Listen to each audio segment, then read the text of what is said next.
देवउठान एकादशी जेना हम बचपन से हम जे देखलिए तो ओई टाइम में तो बच्चा छलिए तो अते पूजा विधि में हम नहीं गेलहुँ, लेकिन जे देखल या से हम कहि सकै छी। मतलब हमरा नानी गाँव में जे होइ छै ओतऽ शालिग्राम के हम पूजा नहीं देखलियनि है, शायद हमरा घर में नहीं छै शालिग्राम तो ओतऽ नहीं करै छथिन, लेकिन ओतऽ अहिपन देल जाइ छै, बहुत नीक अहिपन एकर भरि अंगना के होइ छै। और हमसब 5 अंगना अहिपन देखे ला जाइ छलिए। ओहिमे ई देखै छलिए कोन अंगना में केहन सुंदर अहिपन छै, तो वएह बहाने 5 अंगना गेलहुँ, 5 तरह के प्रसाद खेलहुँ। ओहिमे रंग बिरंग के प्रसाद, मखान के प्रसाद, कुसियार के प्रसाद, सब प्रसाद घर में बनल रहै छै, तो बहुत नीक लागै छलै ई त्योहार। एहि अरिपनक की विशेषता छै?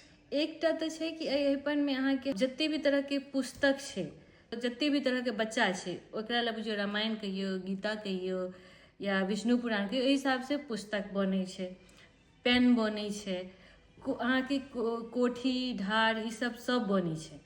तकरा से हाँसू, खुरपी, लोहिया, करोच, छाँछ, छोलनी, ई मतलब ओते नहीं तो कम से कम 4टा बच्चा घर में छै, सब बच्चा के नाम से एक एकटा के बनैत रहे छै, सब चीज बनल। तो एकर पाछू कारण की छै सब बनऽ के पाछू? ई सब चीज के पूजा, क्योंकि जहन अहाँ पालन करता ई सब चीज अहाँके पालन अहाँके हमरा जे अपना हिसाब से हम करै छी, हम ककरो से पूछलिए नहीं, लेकिन हमर जे अपन दिमाग के रहलिए मोन जे अहाँके जीवऽ के खातिर ई सब चीज के जरूरत पड़ै छै।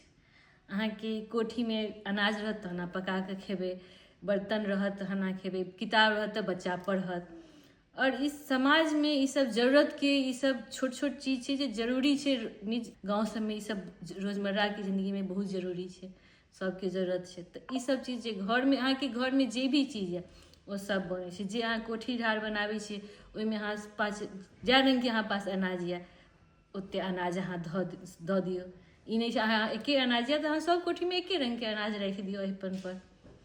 अहाँके खेत पथारी यऽ तऽ अहाँ हलो जोते वाला के बना सकै छियै, तो ओहो बनाबै छै। एहिमे भगवती घर से लऽ कऽ और अंगना में ई तुलसी चौरा आगू में ई अहिपन पड़ै छै, और भगवती घर से लऽ कऽ ओहि अष्टदल बीच में बनै छै, ततऽ तक ओ अहिपन आबै छै। और फिर ओतऽ से ओ मतलब भगवती अहाँके जतऽ अपन भगवती स्थापित छथि, गोसाउन कहियो भगवती, हुनका घर से लऽ कऽ ओतऽ तक ओ अहिपन आबै छै, और फिर ओतऽ से तुलसी चौरा तक जाइ छै। ई अहिपन के ई छै, और बहुत नीक होइ छै ई अहिपन। मतलब एहन अहिपन होइ छै कि अहाँके 5 अंगना कम से कम कहै छै ओहि दिना 5 अंगना तऽ जेबे करी अहिपन देखै लए। ई हमसब सुनलिए, हमसब तऽ तैयार होकर मम्मी सब संगे जाइ छलिए अहिपन देखै लए।